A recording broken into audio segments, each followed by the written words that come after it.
Já, komið í sæl og gleðilegan skírdag.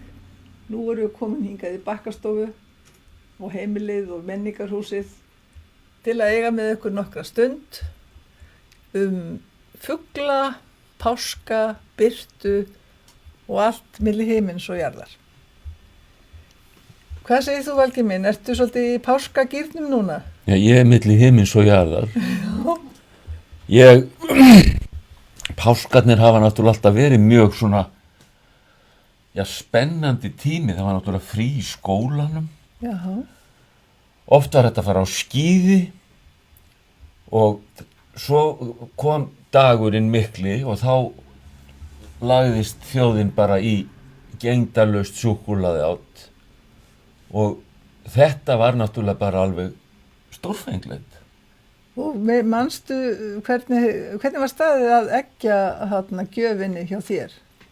Það komu nú bara, eggin komu og stóðu einhvers staðar upp í hillu Og hvað fékkstu mörg? Þetta voru nú kannski, ég veit ekki, 2-3 egg. Hvernig stóð því? Fékkstu frá og af? Já, og sem sagt, já, þetta var svona eitthvað sem að kom til manns afar úr báðum áttum og... Já. Og hvað fyrir hverju varstu mest spenntur? Súkkulaðinu eða það sem var inn í súkkulaðinu og egginu? Málsátturinn var náttúrulega alltaf mikilvægur. Og mátaðist hann oft við það sem var að gerast í þínu lífi? Ég er ekki viss það. Nei, það hefur ekki verið spátumur að þú er alveg dásamlegur tónlistarmaður. Nei, en það kannski var ekkert sem gaf það til kynna á þessum tíma. Hvað varstu gamall rúmast þetta fyrsta páskaegginu? Já, það hefur nú kannski bara verið þegar ég var 6-7 ára. Þú manst nú ansi langt yfirleitt, Já, sko. ég... Þræl minnugur. Já. Það hefur nú háð þér hvað þú ert minnugur. Já, ég man sólmyrkvann árið 1954. Varstu ekki búin að segja frá því einhvern tímann sem það? Það er aldrei og oft sagt að maður hafi mun eftir einhverju, sem sagt, þegar maður var 2,5 árs gamall. Nei.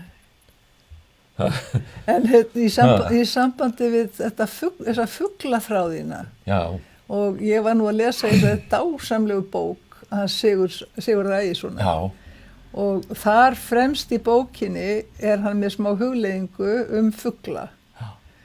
Og það sem sló mig sérstaklega og það fuglarnir og ég kalla það himinhvolfið. Ég veit, þú vilt ekki kalla það himinhvolfið því það er einhverstaðar í stjarnheimum. Já.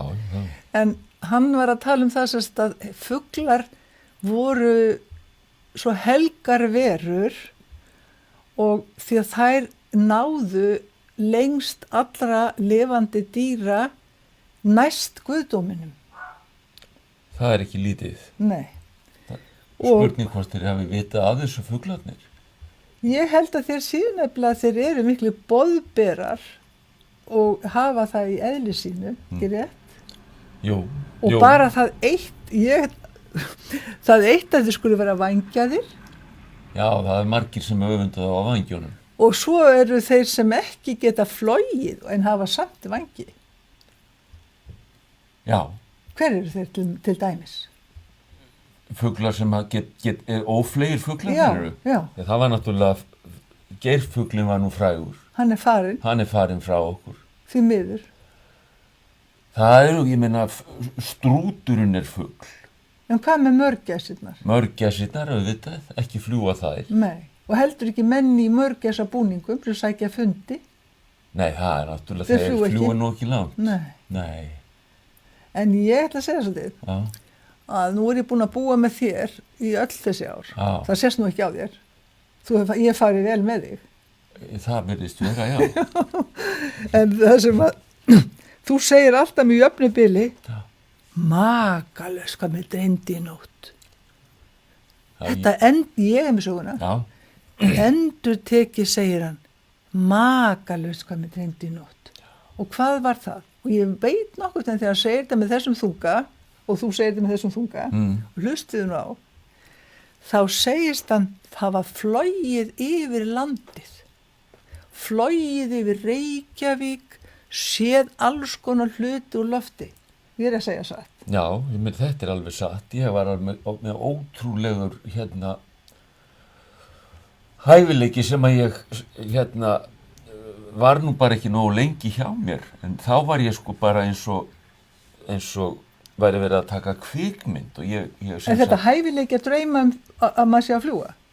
Já, mér fannst þetta svo skemmtilegt. En það ekki beint hæfileiki það? Og þetta var svo raunverulegt. Alveg ótrúlega raunverulegt. Þannig að það sem okkur dreymir hef aldrei komið til. Það sem mig dreymir til dæmis, sem mig dreymir það að ég sé einhvers staðar á stórkostlum stað í heiminum. Og ég stend upp á sviði og syng fyrir stóran hóp fólks og mér tekst mjög vel til. Já. Í draumi. Í draumnum. Er það þá hæfileiki? Nei, þetta kannski engin hæfileiki. Ég veit ekki hvað á að kalla það þegar maður er steinsofandi og lendir svo í allslags hlutum, bæði góðum og ekki eins góðum. Nei.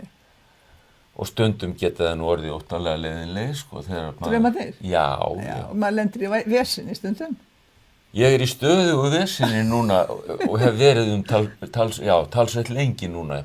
Þetta er ekki gott að heyra. Þú sem ert alltaf að tala kyrðina á Eyrarbakka og það sést nú ekki á þér. Nei, þá þarf ég að borga fyrir kyrðina með því að vera að dreyma eitthvað í einhverju vesinni á næturna. Já, þetta þarf alltaf að hafa jafnvægi, sko. Já. Það getur ekki verið síklaður á daginn og líka sofa vel, alltaf. Alltaf séu til draumlæknar. Já, svo sannarlega. Já. Þú ferði í dáleiðslu. Já. Já. Ég trú ekki að sé þetta dáleiða mig. Já, ekki segja það. Maður aldrei að segja slíkt. Nei, ekki að óreyndur, sko. Nei. Ég reyndar aldrei reynda. Nei. Aldrei reynda. En það sem er núna að gerast hjá okkur hjá þjóðinni og það sem er svo makalust og nú er ár síðan að við þurftum að fresta öllu sem hétu fuglatónleikar í Eyrarbakkakirkju.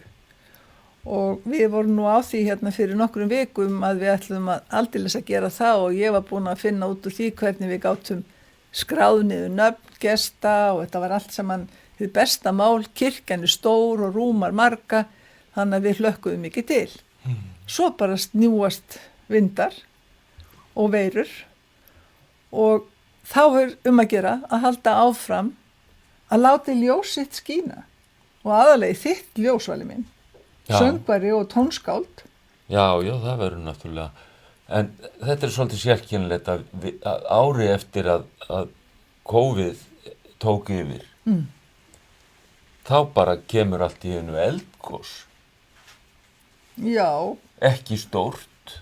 Finnst þið það vera málið núna? Nei, það var bara, mér finnst það bara svolítið svona mögnuð uppákoma að þetta, kom svona frekar nálægt það leyti í fyrra sem að var að byrja COVID, sko, og núna kemur eldgos. Heldur þú að þá að móður jörð henni sé bara búið að ofbjóða?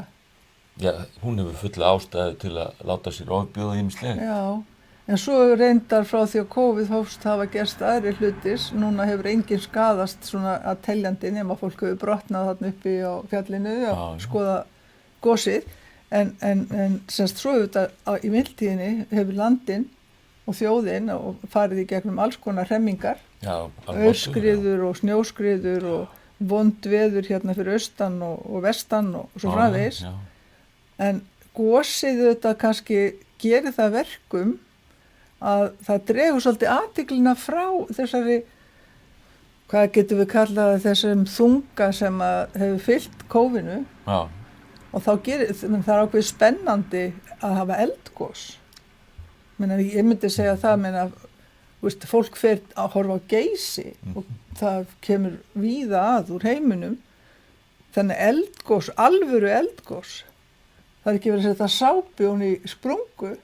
Nei. Þetta er alveg kraumandi leðja hann undir. Ég komst einu sinni nálagt eldgosi sem að var nú reyndar ekki eldgosbent en það var gífurlega stór hraun, bara einlega eins og lítið stöðuvatn sem að bara gekk upp og niður.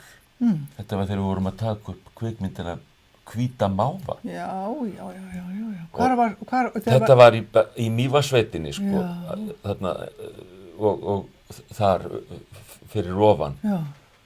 Og þetta var heilmikið bara að lifa þetta, bara sjá þetta og finna fyrir þessu þetta.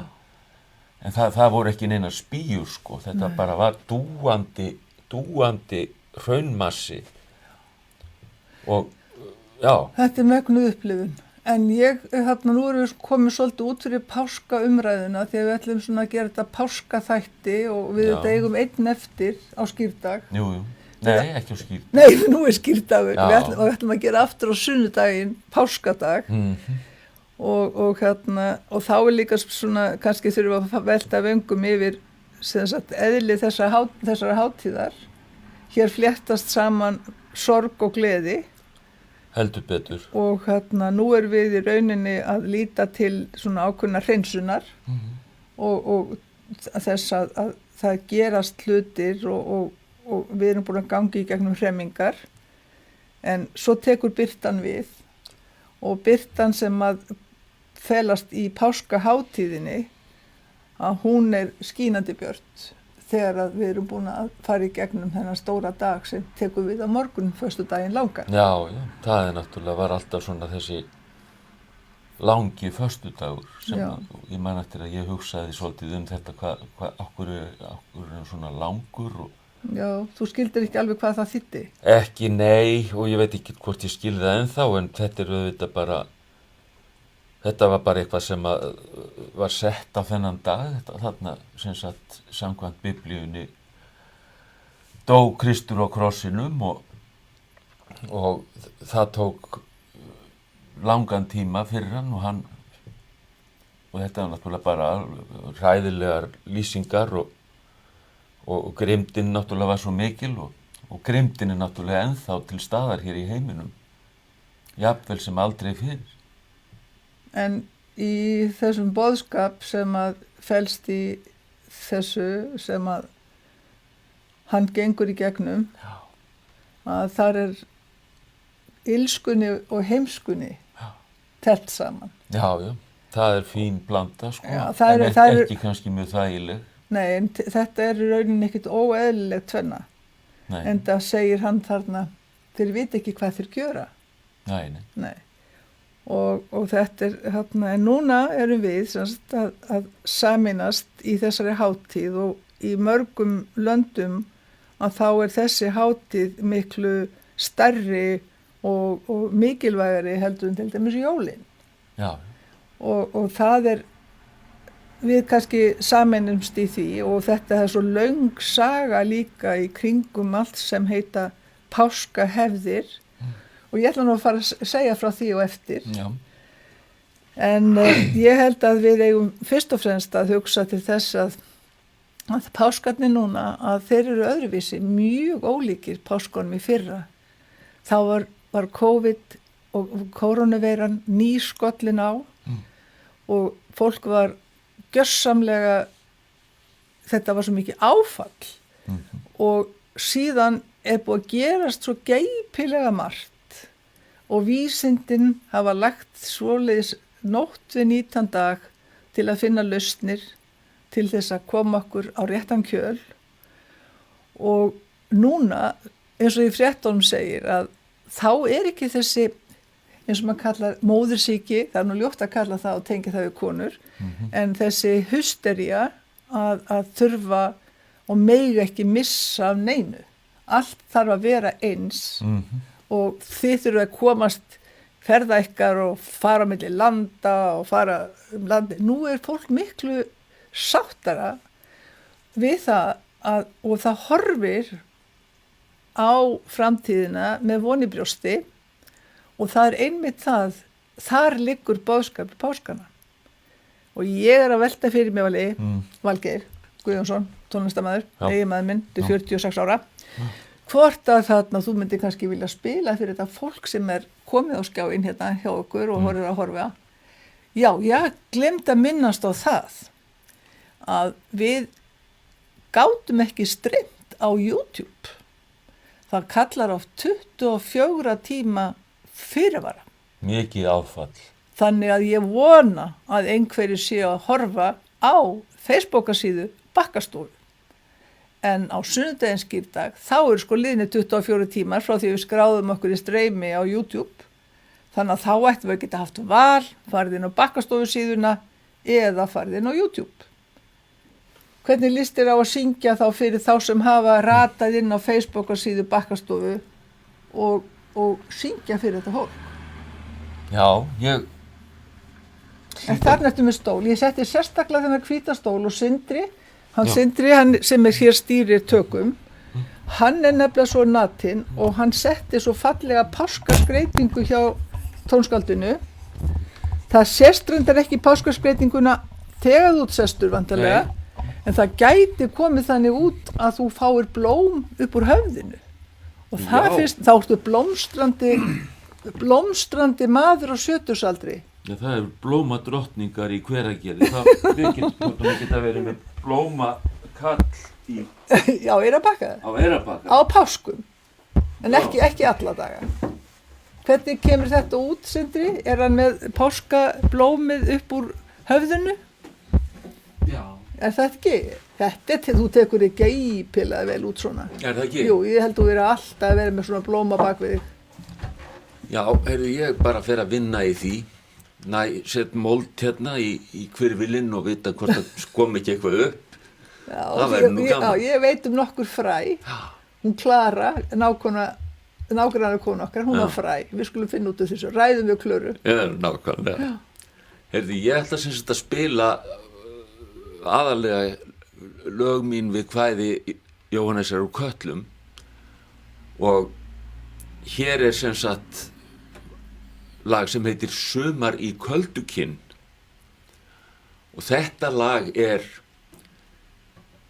það er eitthvað svo græskulust og fallegt þessi kveðskapur, hann er svo fyndinn og þetta er bara lítið lag en þetta er svona lag sem að fær mann til þess að brosa að minnstakosti út í annað. Hljómar vel. Býtum nú við hvernig. Já. Þetta eru heimatónleikar, sko. Já.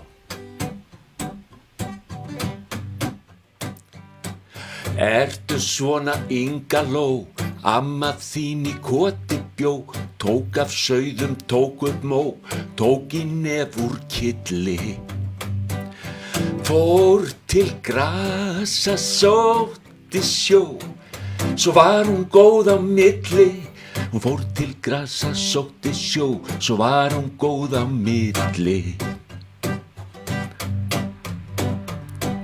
Inga Ló, ég elska þig, ætlarðu ekki að kyssa mig, loksins fær að sýna sig, sálar þinnar styrkur.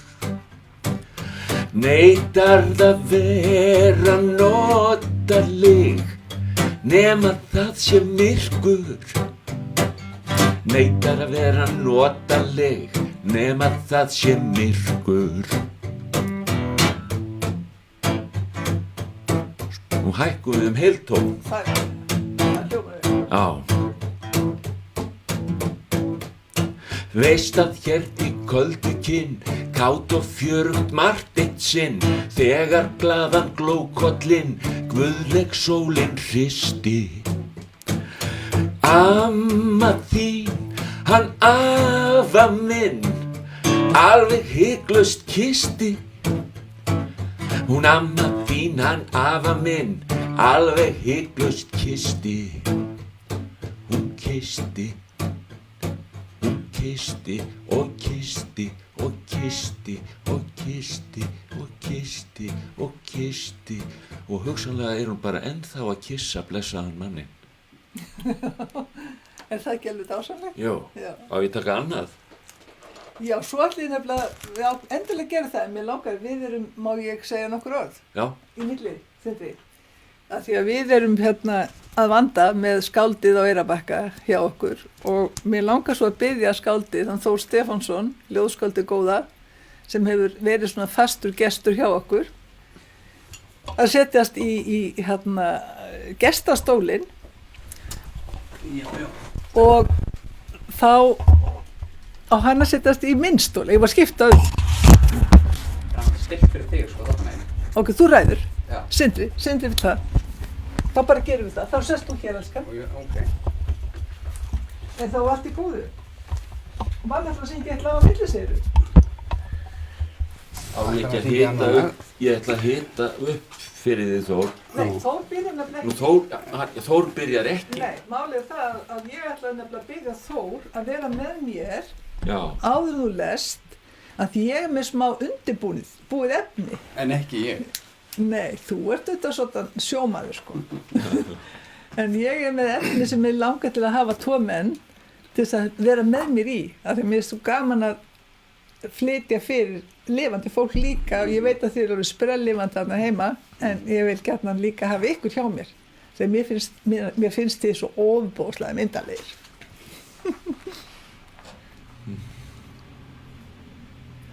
Þá máttu það var þetta ekki aukalag? Jú, ég var svona að hugsa það. Já, ok, ég heyr ekki neitt. Að koma einum fugli að. Já. Og þetta nú kannski lag sem ég á eftir að spila aftur því þá verður farið fram á að þeir sem að horfa á þáttinn hjá okkur, þeir þurfa þá að dansa. Nú er skollin. Já. Þú hefur dansað, þú veist ekki enn, en þú hefur dansað við hann dans. Sem þetta lag. Kvæðið heitir Stelkurinn. Háfætti fuglinn sem að veður og varslar í vatni, lækjum og tjörnum. Stelkurinn með rauða fótinn, stráinn ber í sæng. Hann er eins og vatn er með, hvítt undir væng. Stelkurinn með rauða fótinn, já, stráinn ber í sæng. Hann er eins og vatn er með, hvítt undir væng. Voða þykir þér gaman að vaða út í sefið. Æ, gefðu mér nú góði vin, grænt korn í nefið. Voða þykir þér gaman að vaða út í sefið. Æ, gefðu mér nú góði vin, grænt korn í nefið.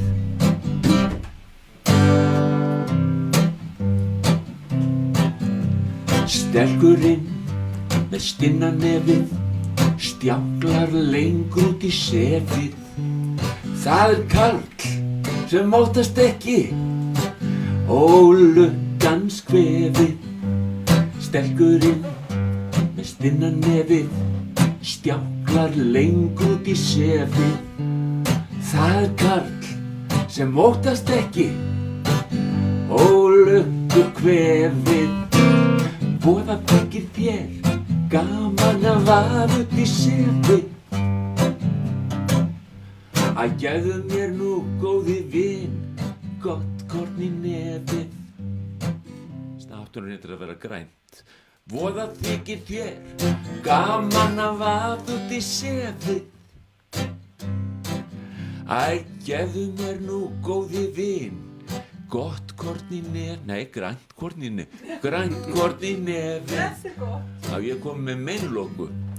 Gefðu mér nú góði vin, grænt korn í nefið. Gefðu mér nú góði vin, grænt korn í nefið.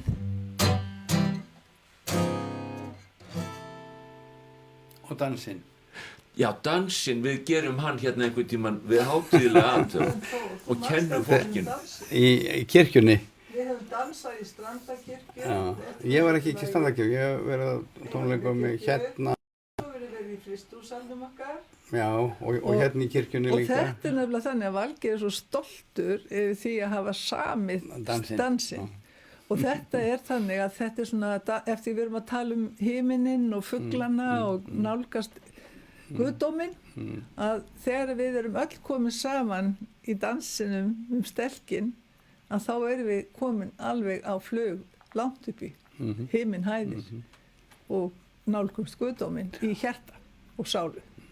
Nú held ég að þú að setjast, þú setjast nú saman strákarnir, að þið eru svo myndarlegir, það er svo gaman að sjá ykkur saman.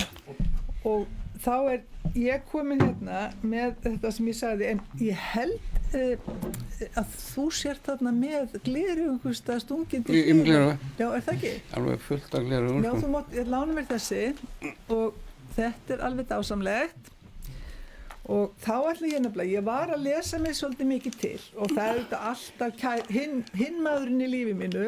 Hér er önnur gleru. Já, þetta er svona þau eru ekki einn sterk. en sko, Það best að hafa stóra kíkin. En það eru ég er enda orðnum myrkrið menn í lífi mínu af því það kemur einn eftir hlé sem er líka maðurinn í lífi mínu. Já. En það er annar maður sem er reyndar í lífin okkar beggja og það er Árni Björnsson Já. og Saga dagana og þegar ég fór að gegnast eftir því sem hann skrifar páskana og eggin að þá er það alveg einstaklega áhugavert og hann til dæmis er að tala það að hátíðasiðir eins og súkkulaði egg í kringum páskana það er ekkert alltaf spurningin trúarhátíðir. Það er nú svolítið eins og með jólin, að stundum er margt jólin, þá er það ekkert endilega trengt trúnni, heldur ákveðni hagsýni og ákveðni svona, já, það er skemmtana þörf líka og lífsnauðsynjar og þá eru siðir sem koma til. Og það eru svona siðir og það er svona hugmyndir sem er svolítið langt frá því hvernig við höfum hugsað í dag og síðustu 200 árin, tæplega það, páskaegg. Og þetta hófst allt þannig að á tímum léns fyrirkomulagsins og þá eru landsdrottnar, við vitum hvað það er, þegar menn áttu lönd og síðan leigðu bændur landið og þeir þurftu að borga skatt og skattinn borguðu þeir með sínum afurðum og þegar að veturinn hafði verið strangur og langur þá var egg voru mjög lítið egg yfir hávetur þannig að þegar það fór að vora að þá komu eggin og þá var farið að verpa og þá gerðu landsdrottnar það að þeir fóru fram á hjá hverjum bónda að þeir fengju 100 egg í skatt á því tímabili og þetta aðeins að færa hérna hljóðnemann svo hann sé nú nær mér og heyri betur í mér heyrið þið vel í mér hérna inn í stofunni Alveg prýðilega. Já, vel. Þið heyrið vel en þetta er það að þeir fóru fram á þessi egg og 100 egg þannig að þeir snertu ekki á eggjunum bændurnir til þess að eiga nú þessi 100 egg til að borga fyrir leigulandi sitt þetta þótti nú svolítið erfitt en þetta var líka þá spurningin það að þá eru settar reglur föstuna og fastan þá féllu eggin inn í reglurnar föstu því það mátti ekki borða kjöt og ekki egg og eggjunum var skellt inn í til þess að bændurnir myndu ekki fara að sukka í eggjum áður en borguðu skattinn sinn.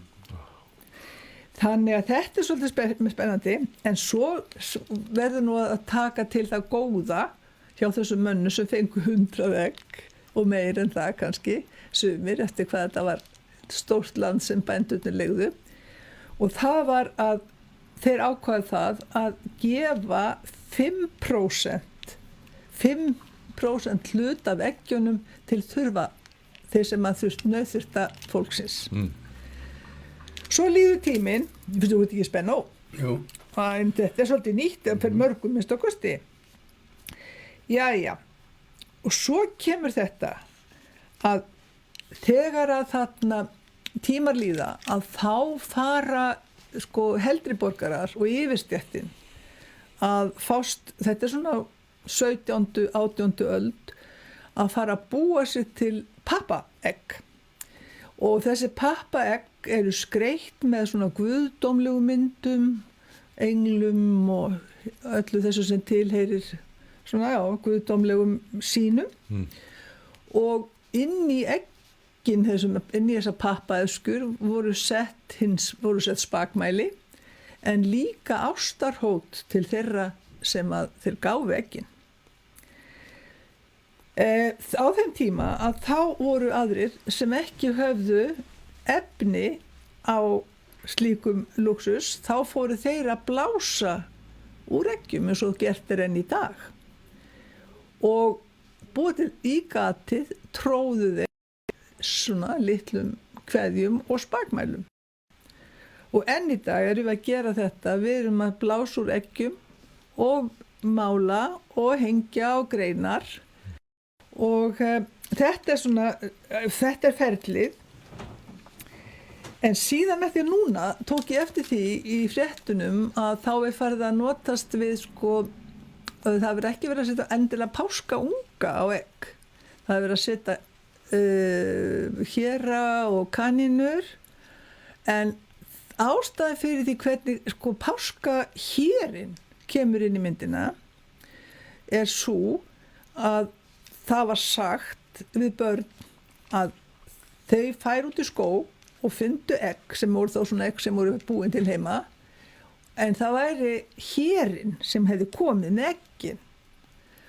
Og smám saman var þá hérin, eins og ég vil meina, þetta var svona ekkert ósvipað svona eins og við tölum jólasveinin. Við búum alltaf til einhverja svona hugmyndir að það sé einhverjir aðrir en við sem erum að gera hlutina því það er svo spennandi fyrir börnin.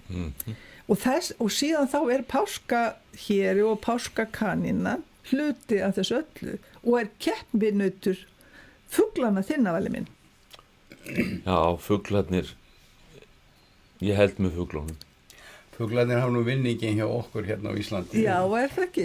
Hérin og kanínan eru nú... Já, við skulum bara reyna að halda í þetta, Þór og Valgeir. Ég held að, en ég veit ekki nema að þessi samkeppni gæti á næstu árum orðið dálítið hörð. Fyrst að það fara að framleiða, og til dæmis ég heyri það að þessi hérar eða kanínur sem eru ofan á eggjunum núna, að það er eitthvað til þess að það er hægt að borða þá. Og þessi gulu ungar sem við þekktum hérna alltaf, að þeir voru búinir til úr einhverju gerfi. Þeir voru óætir. En við söfnuðum þeim og settum þar á greinar næstu páska. Og með eggjunum skreyttum. En viljið ekki vita meira? Þetta er ekki verið æsi spennandi. Alveg æsi spennandi, sko. Já. Að nú er þetta komin hérna á 18. öld og allt það, en það sem gerist að eggin á Íslandi, þau kom ekkert hérna til okkar fyrr en bara, í byrjun 20. aldar, aldamótin 1890 og það sem sagt, það sem ég ætla að segja ykkur eitt áður við förum yfir þetta, að þegar tala var sem sagt, eggin á 19. öld þá var á tímabili það var bannað af því það þótti sóun og þetta var bara óþarfi og svo framvegis, en svo var aftur farið að leyfa páskaegg og það tilhefðis, fyrir fólk sem ekki veit og ég er ekkit svona óskaplega fróðum rómantísku stefnuna, en rómantíska stefnan tók upp á því að segja að eggin væru af hinu góða og að meira segja að njóta að þeir væru sólartákn, páskaeggið, og frjósemistákn og jafnvel tengdust upprisu hópsins í kristinni trú.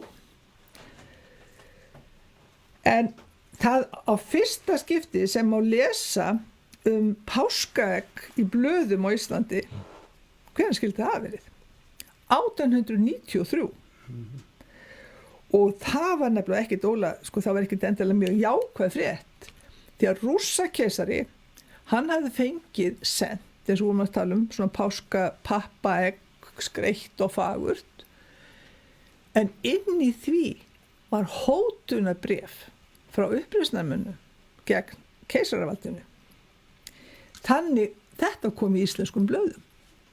Þetta var fyrsta fregnin páskaegg á Íslandi.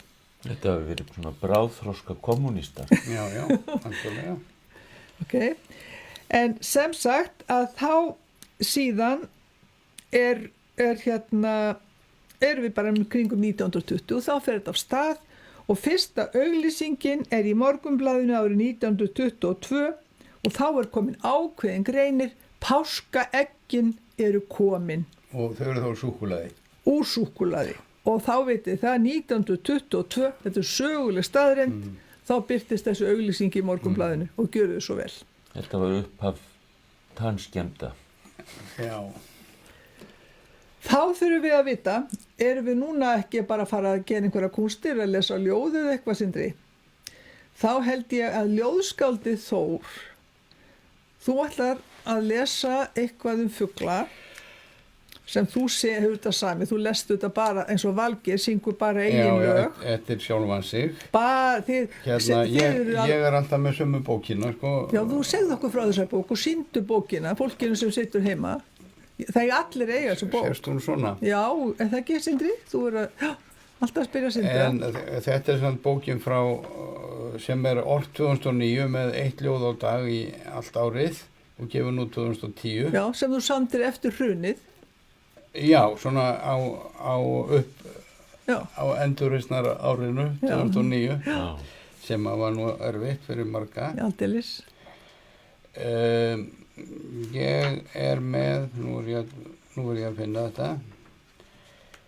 Ég er með ljóð hér fugla sem heitir Fuglar og það er greinlega ort 5. apríl og það er á okkar slóðum. Við erum alveg á rófinu, sko.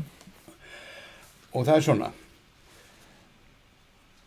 Krummi eins og kólasót, krunkar yfir solli, vængja stýrið stert sem rót sterkur kaffibolli. Rjúpa hoppar hvít sem mjöll, með heit vor í stjeli, ropar djúft og dregur öll dám af vetrarjeli. Þröstur hefur þrastasöng, er þar af nóg að taka, hann syngur dægrin sólarlöng og seiðir til sín maka. Svo er hérna annað svona stutt ýmsa fugla og það heitir Fleiri fuglar. Já, ég býð eftir þér, býð spennt. Svona er það. Tittlingur hátt upp í tré, tístir af hjartans list.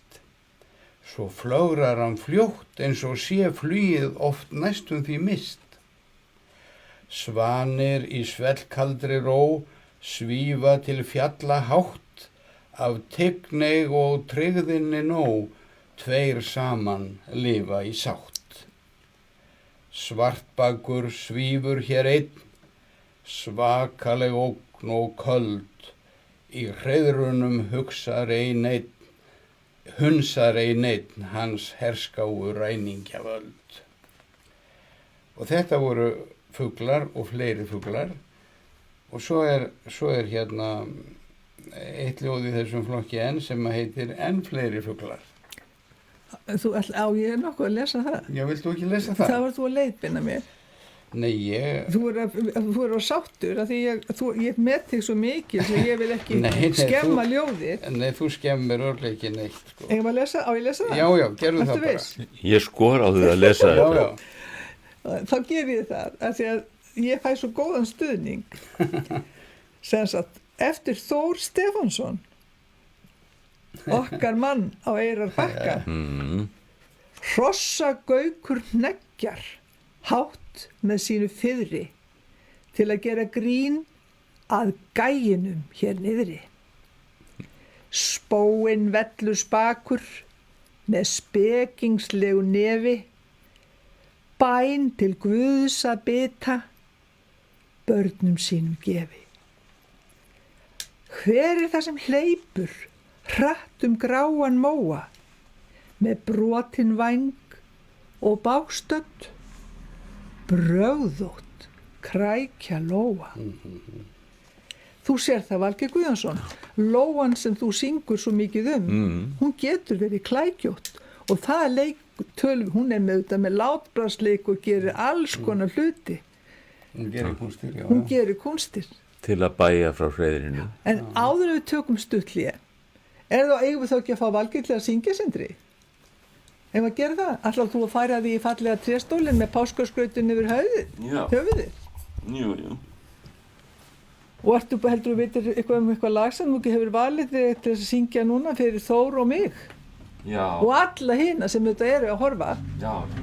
Nú leiðist engum sem situr hér og horfir Ó nei, á Facebook. Hvar væru við án Facebookar í dag?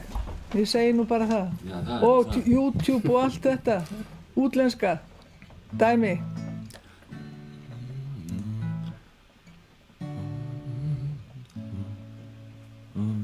Já, þetta sem sagt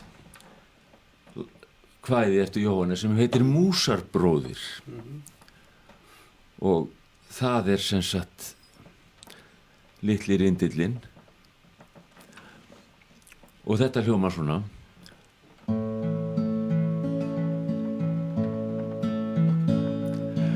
Ofur lítill músarbróðir á sér holu smáa Hann minnsti fuglinn undir himninum háa Sunnan eftir tröðunum rindillinn fló Kisa hefur kló og æ og ó Felldu þig í lófa mínum, fuglinn minn góður.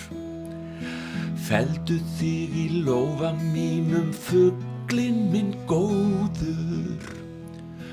Ó, ó, ó, ó, að ég væri orðin mús og ætti þig fyrir bróður.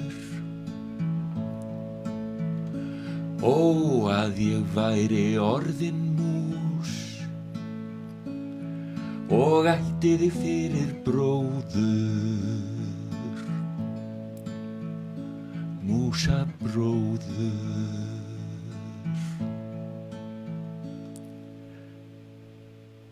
Það verður að syngja þetta tvisvar að því fuglinn svo lítill. Ofur lítill músarbróðir holu smáa Hann minnsti fuglinn undir himninum bláa Sunnan eftir tröðunum rindillinn fló Kisa hefur kló æ og ó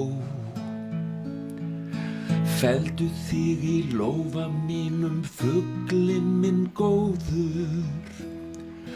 Felldu þig í lófa mínum, fuglinn minn góður. Ó, ó, ó, ó, að ég væri orðin mús og ætti þig fyrir bróður. Að ég væri orðin mús og ætti þig fyrir bróður.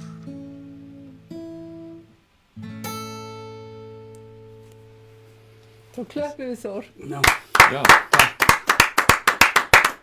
Ég hneigi mig bak og fyrir. Og þá tökum við tímuna hlé. Er það ekki? Jú. Gráublatt. Þá erum við komin tilbaka eftir hlé. Allir búin að fá sér vatnssopa eða kaffisopa, raska sig og losa sig við vökva hugsanlega. Það gerir maður líka á hátíðastundum. En hér á Suðurlandi þá kennir margra skemmtilegra grasa auk fugla. Það kennir til dæmis þeirra grasa að við eigum sérstaka listamenn sem að hafa helgað verk sín fuglum.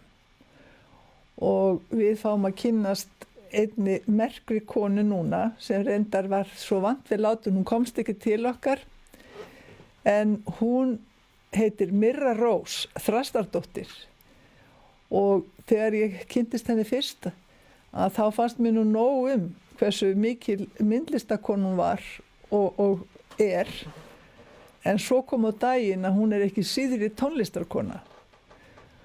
Og hún sem sagt og hennar maður þau sem sagt keyptu sér hús á Stokkseyri.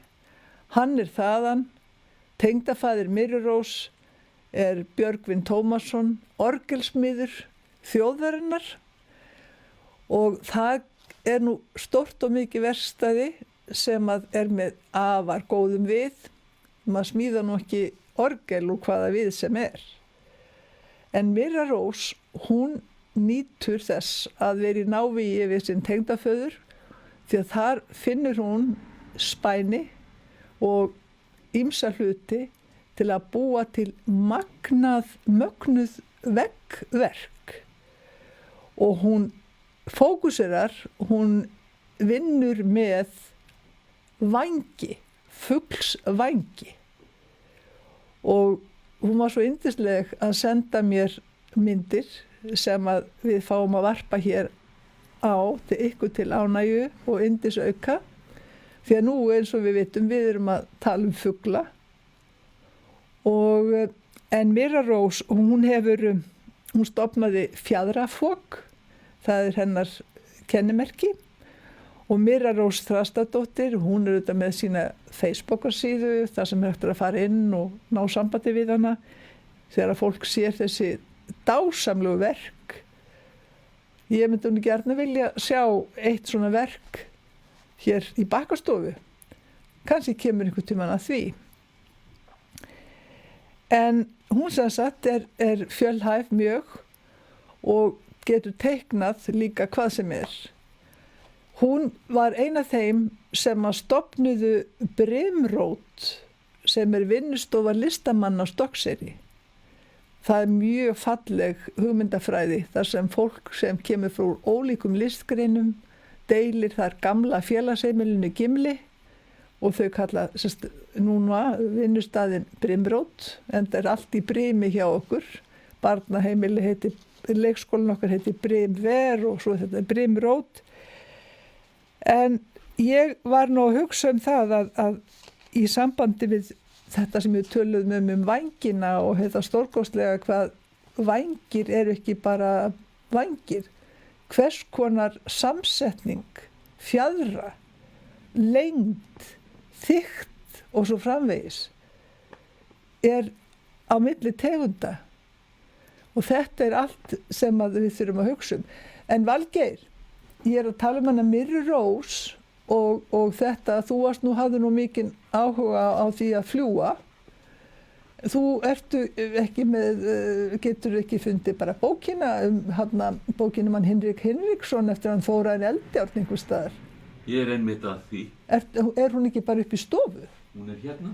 Heyrðu, sko þá ætla ég að segja ykkur það. Við vorum að tala það áðan fyrir hlýð, þeir sem ekki voru með okkur þá, að Valgeir, hann dreymir, þegar hann dreymir stórt, þá flýgur hann yfir land og borgir. En svo það þeir sem eru vængjaðir vel, og fuglar hafa verið sem sagt draumur margra að geta orðið og breytt sér og flogið. Og nú ef að Valgeir Guðjónsson getur fundið ljóðið sem Þórar Eldjárn ritaði þennan mikla frumkvöðul hér í tungunum, að þá væri það nú gaman að tengja verk Myrru Rósar við þetta ljóð Þórarins og lagið sem þú samdir, Valgeir. Já, það margt. Á ég að koma að halda bókinni fyrir þig? Nei. Vittu viss? Það svolítið erfitt og hún flettir svona til. Nei. Æja. Svo þarf þetta að passa hljóðneminn, hann komin á bak við bókina. Ertu með klemmi handa okkur þegar hann getur sett í bókina? Ég ætla nú bara að taka þetta hérna eftir minni. Nei, komdu með bókina, hafðu Sindri kemur með þessa fínu klemmur. Hann á alveg rosa flottar klemmur. Hann á góða klemmur? Já, komdu, opna þetta réttum stað. Og þá hikar ekki neitt, en þó þú sett með stálminn, elskan, að þá skulum við endilega hafa... Ég alveg, ég spil þetta bara beint. Já, ok, ef þú klikkar á því, þá veist að bókin þarna. Þá hringi ég bara í Þóra en á eftir og beðst afsökunar. Já. Já. Já, það náttúrulega verður að segja eins frá þessum pilti sem að var... Vísindamaður frumkvöðl. Já, fullkomlega. Hann var sem sagt ungur drengur upp í Tungum, Biskupstungum, nálægt Skálholti. Já. og hann gerði sér ham úr fuglsvængjum. Vængjum eða fjöðrum? Vængjum og fjöðrum, já, hann hefur hérna púslað þessu saman á þess að vita hvað púsl var og hann bara bókstaflega gat lyft sér frá jörðu en það var bara sá hængurinn á að fæturnir sem sagt vildu leita til himins og höfuðið niður á við. Hann gat ekki gert þess að fuglar og flugvélar að sitja aftur fyrir sig. Nei, en hann sem sagt gat svona, já, lyft sér frá jörðu og síðan gerði hann það sem að lagið segir. Sem lagið segir, já. Og þá þurfum við að hlusta vel. Já. Þetta er saga í senn. Þetta er saga. Já. Og hún var sem sagt skrásett uppaflega af Brynjólfu frá Minnanúpi. Já. Þannig að þetta gerðist í raun og veru. Nú erum við komin nefnilega í stólinn með liðsauka. Já. Það er nefnilega liðsaukin vitri, Lýður Pálsson.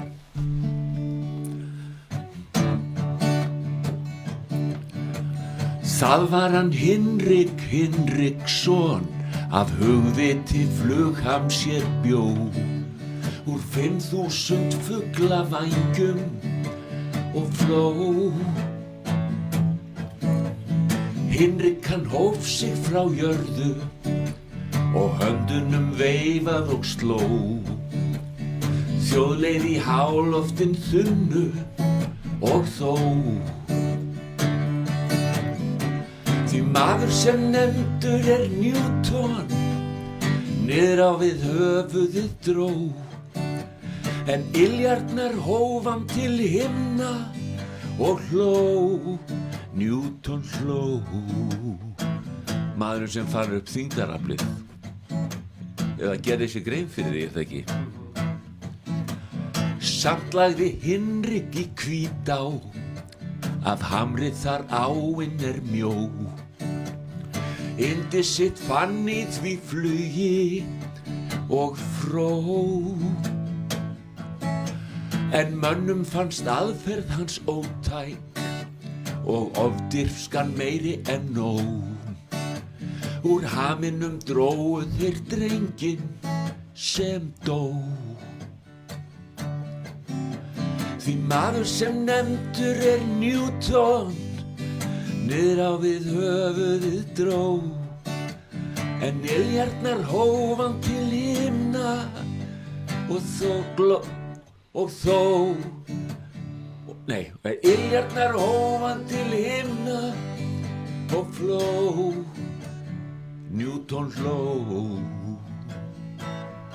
Newton hló. Það sem svo sorglegt við þetta var að fólk sá ofsjónum yfir þessu fikti í piltinum.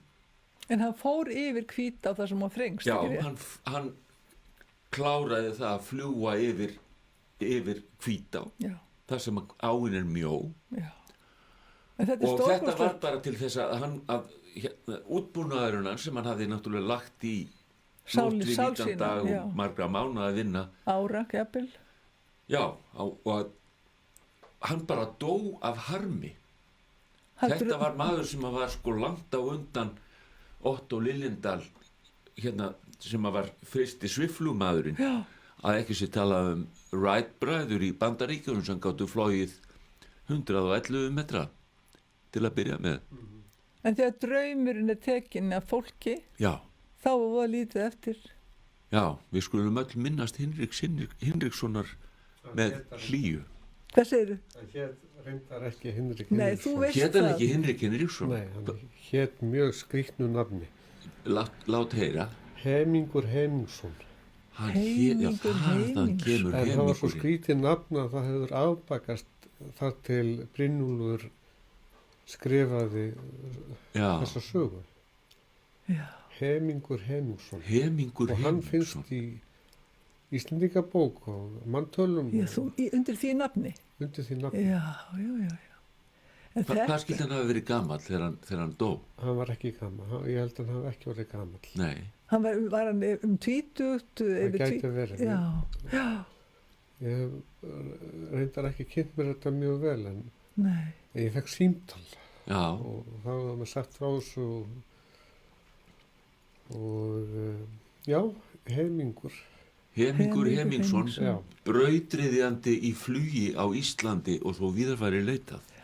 Þá segum við, hvað ef Suðurland býr ekki yfir sögu? Þá býr sagan ekki yfir Suðurlandi. Nei, það er rétt.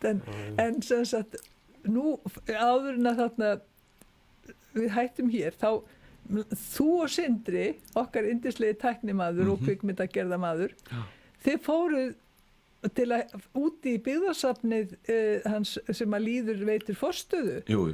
Fóruð þangað inn og bara réðust inn í eggjaskurinn, skils mér. Já, það þurftum nú ekki að reiðjast mikið, það var búið að opna fyrir okkur, þetta var allt alveg dásamlegt. Já, ég tók nú bara svona til orða til að gera þetta svolítið svona spennandi, spennuþrungið. Eggjaskúrin er náttúrulega alveg draumastaður á ganginni. En við ætlum að fá að Sindri tók upp. Já. Og þannig við ætlum aðeins að sjá það. Og svo ætlum við Lýður að spjalla með þér. Þú kemur í þennan stól og ég ætla að setjast hjá Lýð, vini mínum. Já. Og við ætlum að vera hérna saman eftir að við erum búin að fá að sjá hvað þið Sindri baukuðu. Nákvæmlega. Baukuðu, ekki baukuðu. Nei.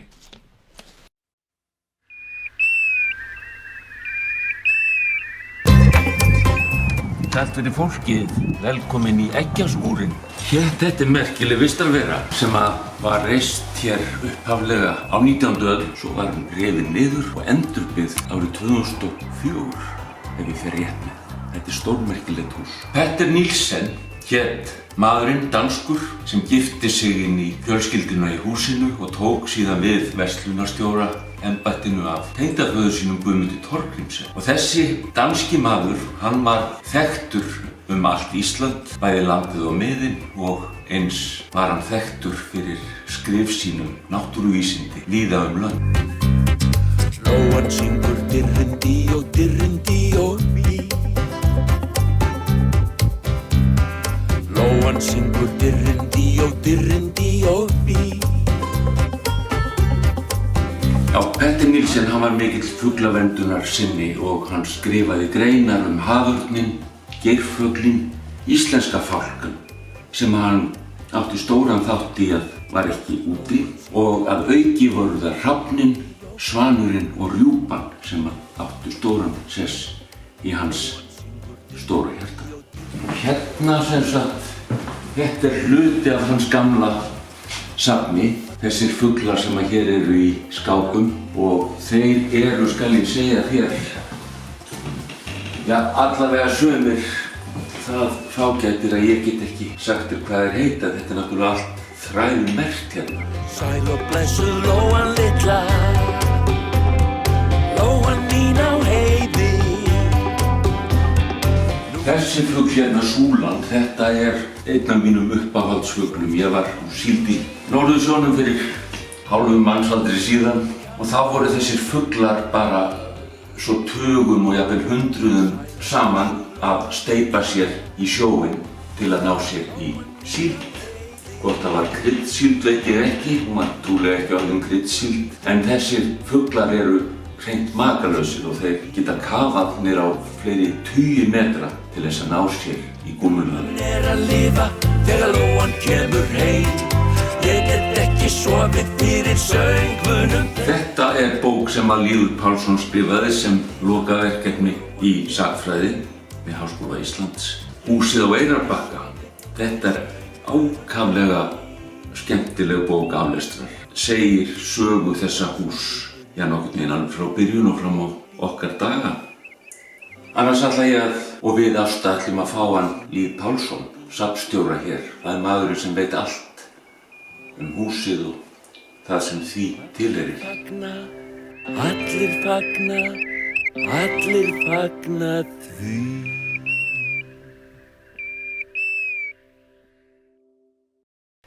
En nú erum við komin hingað með aðalmanninn sem er Lýður Pálsson, okkar vitringur í byggðasafni Árnesinga, og þetta er nú bókin húsið á Eyrarbakka. og ég veit í þessari bók hefur líka skrifað rannsóknir Petter Nielsen á fuglum. Hófu þeir ekki sem sagt tengdafæður hans og hans byrjuðu þeir ekki eitthvað að bauka saman? Jú. Guðmundur Torgrímsson. Guðmundur Torgrímsson og Hans B. Torgrímsson, sonur hans. Þeir sem sagt söfnuðu náttúrugripum. Þeir áttu steinasafn sem þeir gáfu menntaskólanum í Reykjavík árið 1870 eða eitthvað svoleiðis. Áður en Hans B. Torgrímsson fer til Vesturheims. Og þess að hans sonur Guðmundar, hann var það bara ungur piltur. Já. Og hann var nemandi í menntaskólanum en lauk reyndar ekki prófi. En allavega þá söfnuðu þeir og áttu sem sagt steinasafn, já. Og ég bara hef ekki kynnt mér afdrif steinasafnsins. Ég á það bara eftir að en fuglasafnið hefur þú kynnt þér og eggjasafnið? Já, eða það var sem sagt Petter Nielsen. Nú skulum við tala um Petter Nielsen. Hann fæddur árið 1844 á Jótlandi og hann starfaði við verslun eiginlega alla sína ævi þegar hann gat og hann kemur til Íslands árið 1872 og verður verslunarþjónn við Lefólíuverslun á Eyrarbakka. Þá var húsbóndi hans Guðmundur Torgrímsson og svo fóru leikar þannig að Petter Nielsen kvænist einni dóttur Torgrímssons, henni Eugenie Nielsen. Sem ég kalla Eugenie. Já, við notum bara þann framburð sem var systir langömmu minnar Ástu. Já, nákvæmlega en þessi framburður mér sagt að nota hann af henni sinnu, hennar barnabarninu og öðrum afkomendur. Eugenie Nielsen hét hún.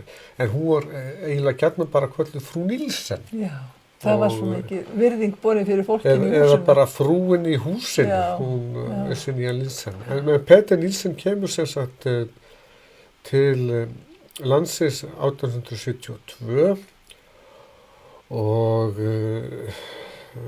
við vitum satt að segja mjög lítið það hvenær hann byrjar. Einhver segir að hann hafi byrjað 1875 en við bara vitum það. En bursið frá því hvenær hann byrjaði, þessi fugla áhugi hans og náttúruvísinda áhugi, er eitthvað að vita hvort að það var eitthvað sem hann hafði numið í Danmörku áður en hann kom hingað? Já, mín kenning svo að hann hafi fengið bréf. Já. Og frá dönskum fuglafræðingum sem hafi viljað fræðast fuglalífið á Íslandi og þannig hafi þetta byrjað. Já. Og þess vegna var hann að safna og senda út líka? Já, hann var bara miðlar, Guðs náð, hann Petter Nielsen, hann sem sagt var í sambandi við erlend fuglasöfn. Já. Erlend náttúrugripasöfn sem skrifuðu honum. Já.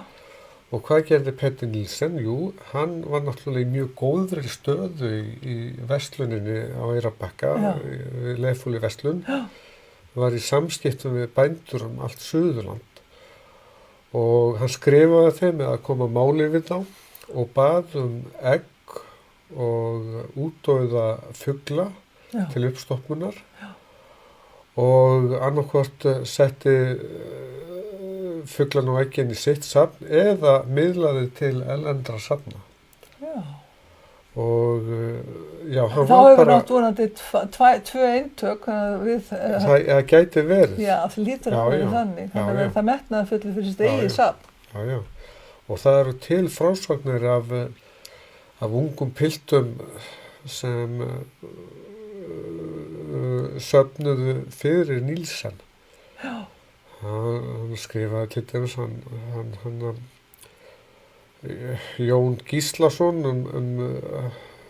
frá Stóru-Reykjum í Hraungerðarshreppi það þegar faðir hans, Gísli Jónsson og föðurbróðir hans, Hannes Jónsson, söfnuðu eggjum og fuglum fyrir Nielsen og það frásögn sem birt í ágætri bók eftir Jón Gíslason, póstfulltrúa sem lést fyrir einhverjum 2 áratugum. En þetta var sem sagt aðal áhugamál Peters Nielsen, fuglarannsóknir, og hann var ekki bara í fuglarannsóknum, hann tók líka stöðuna á veðrinu og briminu hérna við Eyrarbakka. Hann byrjaði á því 1873. Það eitthvað komið inn á söl í þá daga? Það ekkert fjallað söl held ég í þeim rannsóknum. En allavega veðrið og brimið tók hann og mér skilst að þær athuganir séu til hjá Veðurstofu Íslands í dag. En allavega þá hafa veðurathuganir verið stundaðar frá Eyrarbakka frá 1873 þó að það sé mjög tæknilegt í dag. Það hennar mastur fyrir norðan vinnuaðstöðuna mína vestast í þorpinu, þar sem veðrið tekið. En þetta svolítið merkilegt og svo í dag búum við svona vel með fuglafriðlandið og það nú bara megin bækistöðin með linsu skúrnum bara handan göttuna þjóðvegarins hjá okkur. Þetta svona svolítið heldur áfram, þetta svolítið anda Peters. Já, þetta í anda hans og þetta var nú reynda þannig að hann var mjög upptekinn í sínu starfi. Já, sem verslunarmaður. Sem verslunarmaður. Hvernig fór hann að þessu þá? Já, það fór nú reynda þannig að árið 1909 þá veiktist Nielsen. Hann fékk einhverja lömunarveiki, lamaðist að hálfu leyti og hann var settur af sem verslunarstjóri og tengdasonur hans tók við. Þá kemur þriðja kynslóðin. Það það sinnu kynslóðin sem þú talar um? Já, það sinnu kynslóðin. Og þá, sem sagt, 1909-10, þá fyrst byrjar Peter Nielsen þá hefst fjörið. Að rannsaka og skrifa. Já, þá hafði hann tíma. Þá hafði hann tíma.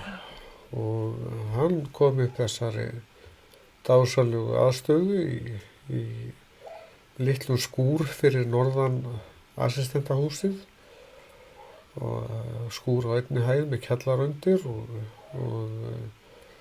einn veggurinn í þeim skúr, hann var þakinn eggjum. Já, og þess vegna fekk þetta skúrinn þetta virðulega heiti, eggjaskúrinn. Og hann var, þessi eggjaskúr, hann var þarna alveg til 1926. Þá var hann fluttur í heilu lagi á Selfoss, fyrir framan Ölfusárbrú. Og ég veit ekki betur en að það sé verið að byggja nýjan miðbæ þar sem eggjaskúrinn upphaflega stóð. Já, virkilega. Það þarf að vera eitthvað minnismerki þarna eggjaskúrinn. Setja skjöld. Við höfum að beita okkur fyrir þýliður. Eða gera þriðju eftirlíkinguna af þeim upprunalega. Já. Hér stóð eggjaskúrinn. Já. En hann skrifaði og hann skrifaði alls konar fugla, hann skrifaði hrafninn og taldi til dæmis að hann sæi að útrýma hrægjum sjálfdauðra fugla og væri því góður í vistkerfinu. Og hann skrifaði rúpuna, hans reyndar að bændur vildu veiða rúpuna til matar en hann hvatti bændur til þess að nota sársaukalausar aðferðir við veiðarnar. Og hann benti á afdrif geirfuglsins sem víti til varnaðar. Og hann skrifaði haförninn sem var 1910 að deyja út, ekki með örfá pör á landinu. Og veistu hvar það var? Hvar þeir voru þá? Nei, ég veit það ekki, en allavega voru bara varanlega að deyja út og örfá pör eftir í landinu og bændur frekar óvinvættir hafverninum. Vegna fjársins þá? Já, það voru alls konar sögur sem gengum örnin að hann dræpi börn og allt mögulegt þannig, bara íkisögur. Já. En hann ásamt fleirum beitti sig fyrir því að á Alþingi var lagt fram frumvarp friðun hafarnarins og það voru lög samþykkt 1913. Þannig að hann hefur aldeilis verið í mikill verndarsinni og vísindasinni. Já, og hann skrifaði alls konar handrit sem við varvitum og eitt var álftina, svaninn og svo framvegis. Og ég veit ekki betur en að fuglafræðingar styðjist enn í dag við heimallan.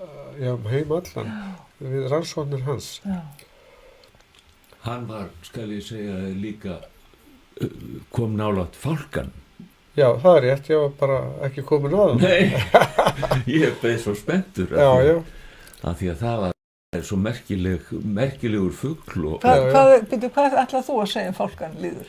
Já, hann hvatti til friðunar hans líka. Já. Fálkinn hefur alltaf verið. En hann var sem sagt mjög vel tengdur, hann var alltaf að skrifa greinar og fekk þau birt í blöðum og þetta er bara hægt að nálgast á tímarit. Ertu að tala tengdur á Íslandi líka? Aðal á Íslandi, já, aðal á Íslandi. En einnig í Danmörku. Já. Og hann var í þessum tengslu við dönsku fuglafræðingana og einn þeirra kom reyndar til Íslands svona einhvern tíma fyrsta áratug síðustu aldar. Já. Hann Magister Hörring. Sko. Og ég veit ekki hvað þeir brölluðu þá en allavega þá var einnig viðstödd í húsinu hún Agnes Lund, danska myndlistarkonan og þau voru bæði með myndavélar. Og Hörring, hann stilti sér upp mjög nálægt húsinu og tók mynd af bæði assistentahúsinu og húsinu. En Agnes Lund, fröken Lund, hún stilti sér upp aðeins fjær sunnar og tók mynd af húsinu öllu og assistentahúsinu öllu. Og hún Magister Hörring bógrandi við sína vel, alveg dásamlega ljósmynd. Og hvað er hún? Er hún upp að vekja ykkur? Hún er upp að vekja okkur í bláu stofunni. Það er sko þess virði að koma og þessi bók þín, elsku Líður, hún er algjör fjársjóður og það má kaupa hana þegar í safninu, ekki satt? Hún er bara til sölu og kostar ekki mikið. Nei, ég veit það nefnilega, en þetta er þetta svo stórkostlegt að því að sko húsið er þvílíkur demantur eins og ég get aldrei þreist á að segja og þetta er sko að þetta skuli vera vísindasetur. Þetta er það.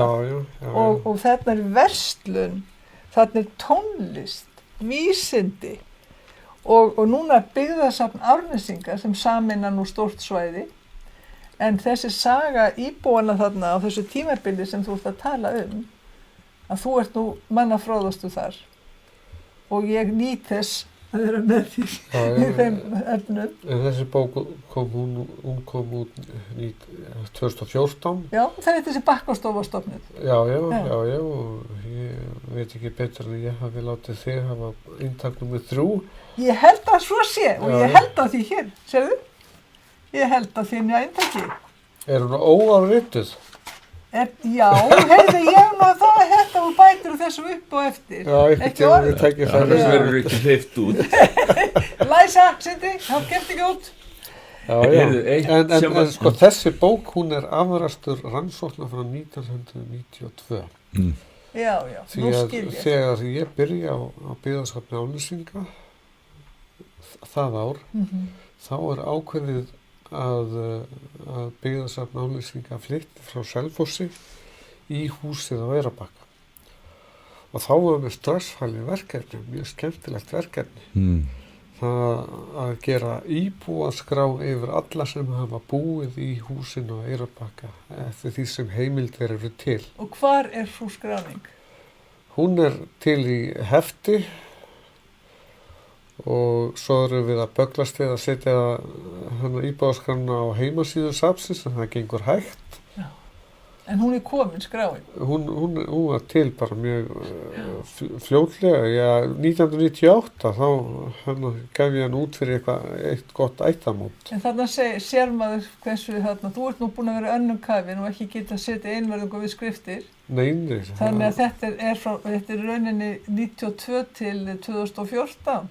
Þetta eru yfir 20 ár sem að þetta er fæðingar tími þessar bókar. Já, ég var nú reyndar aðeins að undirbúa mig fyrir þetta viðtal í morgun og greip bókina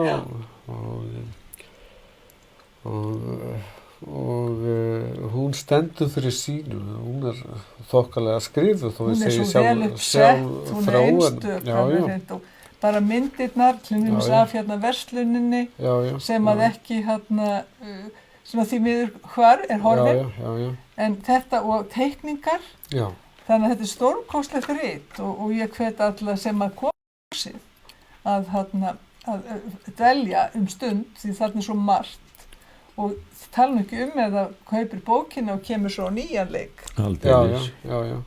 En þess sem að, ég ætla að segja við þig að næsta á páskadag að þá fáum við svona arftaka Petters í fuglarannsóknum til okkar í viðtal, hann Jóhann Óla sem er við Fuglafriðlandinu og vinur þinn. Hann er snillingur. En það sem gerist og Alex Máni. Alex Máni sem er 24 ára, kom reynda fram að vera 27 einhvers stóra prenti, en hann er aðeins 24 ára og búinn að fylgja honum alveg bara frá blautu barspinni. Já, ég gekk fram á það einhvern tíma þegar sátu hér í bíl, báðir með risastórar linsur. Og voru að leita og bíða eftir að einhver flækingur sem hafði sést á ferð og þeir voru hér bara, ef ég man rétt, bara heilan eftirmiddag og... Mér finnst þetta að grípa fram í hérna, því mér finnst svo ótrúlegt með þeirra tengslanet, því nú var hann nú að tala um tengslanetti við bændur á Suðurlandi, en tengslanetti hér í dag, það er ekkert svo ýkja stórt, en það er til staðar og þegar einhver fuglaskoðari austur á landi fregnar af tegund sem er sjálft séð, þá fer allt af stað. Og núna er þeir í Meðallandinu, Alex og Jóhann Óli, að skoða áhrif veðurmilla vindmyllugarðs sem verið að tala um að reisa þar. Og þá er þeir að meta hvaða fuglategundir umhverfisáhrif, hvaða fuglategundir eru þarna, hver er lofthæðin sem þeir fljúga í og svo framvegis. Og svo koma þeir alveg sjóðhittir til okkur á páskunum með þessuna fróðleik. Það verður nú eitthvað. En ætlar þú ekki að kveðja? Jú, en það er eitt sem ég langar til að spyrja Líða hérna, og það var sem stendur í þinni bók, góðu bók, að Petter Nielsen hafi verið svona vinsæll af alþýðu manna. Hann var svona greiðvikinn og bara svona... Hann var góður verslunarstjóri en svo gerist það reyndar að það verða kynslóðaskipti með að leiganda. Hann deyr Jakob gamli Lefoli og þá tekur pilturinn Andreas Lefoli við. Og jafnframt þá svona smá saman dró aðeins úr versluninni. Það var komið svo mikil samkeppni og það komið bættar samgöngur. Bændur fóru að velja. Nákvæmlega. Og þannig að maður sér það svolítið í bréfaskriftum Petters Nielsen og Andreas Lefoli að það var svona smá barningur á versluninni í upphafi 20. aldar. En það var mikil menning. Og Petter Nielsen, hann var mikil þáttakandi í mannlífunu hér á Eyrarbakka. Hann til dæmis stofnaði ábyrgðarsjóð sjómanna Alveg rétt. og Bæði ýmislegt fyrir fleira. rórabáta og vélbáta. Bæði rórabáta og vélbáta. Já. Þetta er alveg ótrúlega velgefin maður, en eins og Valgeir segir líka ekki velgerður. Já, en svo náttúrulega veiktist hann og var hálflámaður og hætti sem verslunarstjóri og þá var farið að tala um gamla Nílsen, hann var nú gjarnan kallaður gamli Nílsen eftir 1910 til aðgreiningar við tengdasoninn og var hrókur alls fagnaðar og það er náttúrulega mjög skemmtilegt að segja frá því að Tóta Gess sem var kona einn sem bjó hér á Eyrarbakka mjög lengi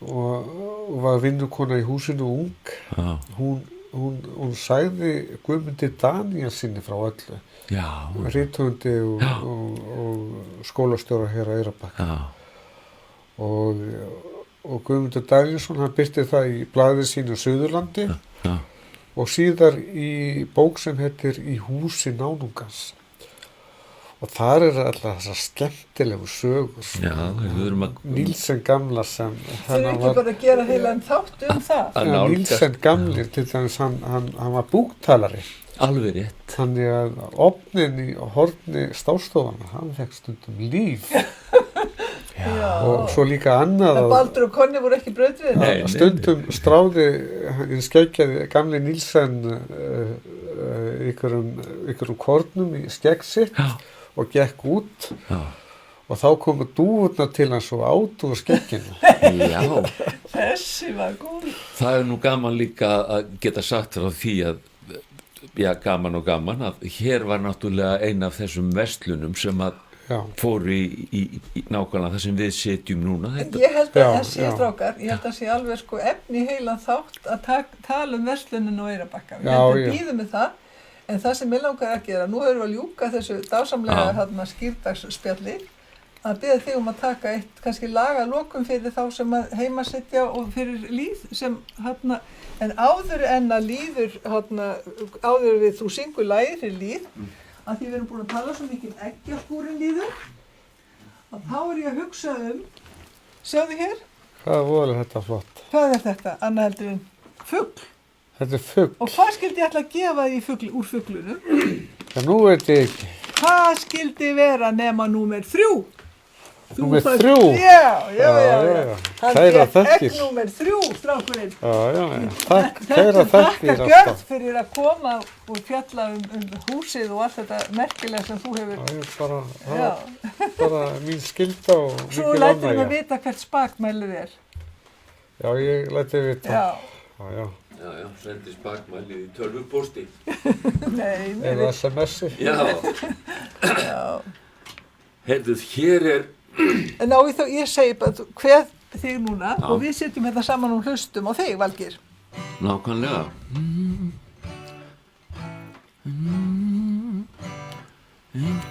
Já. Hvaða lag ætlar að syngja? Þetta er lag sem að Jóhannes skrifaði bara í lok seinni heimsstyrjaldarinnar. Heitir Þegar ég sigli og þetta er svona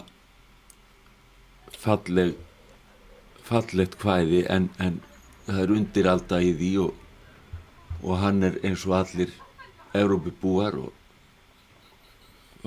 bara markeraður og merktur af stríðinu og öllum þeim ósköpum sem þar gengu á og hann var auðvitað mjög svona hann hafði sterkar skoðanir og fylgdist vel með en þetta er sem sagt svona uppgjör svolítið við stríðið því að hann er samt það er alveg spurning hvort að þetta hafi ræst eða hvort hann hafi bara skrifað þetta kvæði en ekki gert svona eitt í að gera það sem að í kvæðinu býr. Og svo syngur yfir í fólki. Já, má ekki gleyma ykkur. Lífið Þetta er sem sagt, einhvern tímann seinna þegar alltaf verður friður og allir hafa nóg. þá ætla ég að sigla til Súmötru og Jöfu og setjast út í skó. Setjast út í skó. Þar ætla ég að hlusta á fagurbláa fugla í fagurgrænum trjám og yrkja síðan ljóð eitt litla brúna stúlku sem læðist þar á tám. Læðist þar á tám. Og seinna kemur stúlkan og sest í rjóðrið hjá mér og segir vinur minn. Svo flögrar hún og syngur og faðmar mig og gefur mér fyrsta kossinn sinn. Fyrsta kossinn sinn. Og þá skal verða elskað og þá skal verða hlegið, en það bara verst. Ef litla stúlkan finnur hvað heim á fróni hefur í hjarta mínu gerst. Hjarta mínu gerst. Þetta ná ekki bara skotin af eiginkonu sinni. Hugsið það. Og takk fyrir okkur. Og bless. Tvisvar. Bless. Og sjáumst á sunnudaginn á páskadag. Já, endilega. Klukkan 3. Já. Alltaf á sama tíma, klukkan 3. Sami þátturinn, annað efni. Já.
Börnin þín verði mörg í